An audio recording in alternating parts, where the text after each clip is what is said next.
ای غافل بنده او ای نازوانه انسانه، د یو ټیټپوړي انسان ته چې له کبر او غروره ډک وي او هیڅ یې له وسه نه کېږي، څومره ټیټو پاس کېږي، څومره ورسره د اړیکو جوړولو کوښښ کوي، خو له خپل خالق عز وجل چې دغه انسان ته چې څه ورکړي تا ته یې درکولی شي، ولې ترې بې پروا یې؟ همدومره چاپلوسي او همدومره اړیکو جوړولو کوښښ له الله تعالی سره وکړه، والله په دنیا او آخرت به آباد وي. افسوس دی، صد افسوس دی د هغه انسان په حق کې چې کله د انسان ته دومره ټیټو پاس کېږي او دغه د انسان چې دی ورته چاپلوسي کوي د هغه خالق نه بې پروا شي. زموږ مهربانه رب چیرته دی؟ په خپله یې ځواب درته وایي وَإِذَا سَأَلَكَ عِبَادِي عَنِّي فَإِنِّي قَرِيبٌ أُجِيبُ دَعْوَةَ الدَّاعِ إِذَا دَعَانِ فَلْيَسْتَجِيبُوا لِي وَلْيُؤْمِنُوا بِي لَعَلَّهُمْ يَرْشُدُونَ.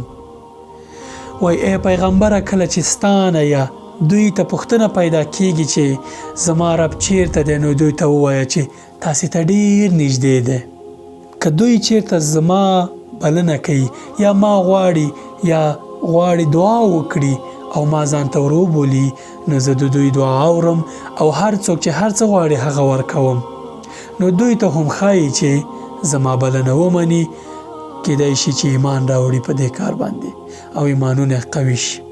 الله پاک چې دومره لوی ځواک، قدرت او هر څه لري، تا ته وایي چې تا ته ښایي زما بلنه ومنه، له تا غواړي چې بلنه یې ومنه، درته وایي چې زه خو آماده یم، هر څه ستا په ګټه سره خو منو، ته هم زما بلنه ومنه. پوهېږې الله تعالی څومره تا ته نږدې دی. وَلَقَدْ خَلَقْنَا الْإِنسَانَ وَنَعْلَمُ مَا تُوَسْوِسُ بِهِ نَفْسُهُ وَنَحْنُ أَقْرَبُ إِلَيْهِ مِنْ حَبْلِ الْوَرِيدِ. دا انسان موږ پیدا کړی دی او د ده د زړه په وسوسو پوهېږو او موږ ده ته د دې شارک نه هم نږدې یو. نو انسان نه تیر شه، خپل خالق ته رجوع وکړه، هر څه چې غواړي درکوي. د هغه په خزانو کې تا ته د یو څه په درکولو هیڅ کمی نه راځي. د انسانانو بې پروا شه او خپل خالق ته رجوع وکړه. که د تمه د بنده له دره پرېکړه، پادشاهي د مبارک شه که ګدایي. السلام علیکم ورحمة الله وبرکاته.